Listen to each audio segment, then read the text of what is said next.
potentiometer is used to control the tone of the frequency. So if this is here,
but we're going to be using a driver.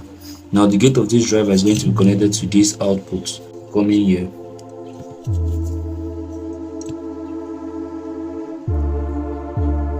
And this is the source of each MOSFET.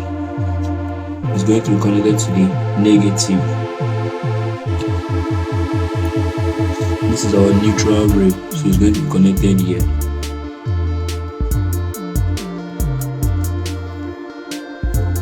Now we'll connect the negative of this speaker to the positive rail.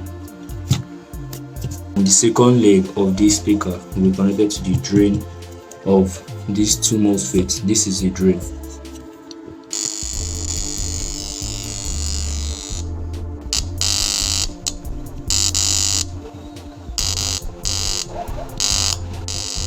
So what is simply happening is these two MOSFETs are working together to amplify the frequency coming out from the output of this IC.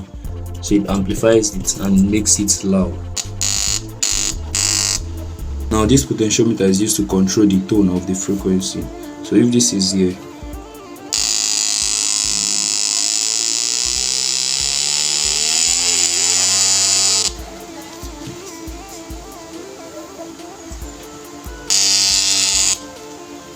but if you continue this way, because these two power MOSFETs are driving high power to the speaker, it's going to make the speaker to burn. Now you can use this circuit to create a simple alternating current generator. This very same circuit, all you do is you connect this output to your MOSFET and you send the output to a transformer, and this transformer is going to output AC current, alternating current that can power alternating current devices. And I'll be posting this video very soon on my channel, so if you won't want to miss that, ensure you subscribe so that you'll be notified when I upload that video.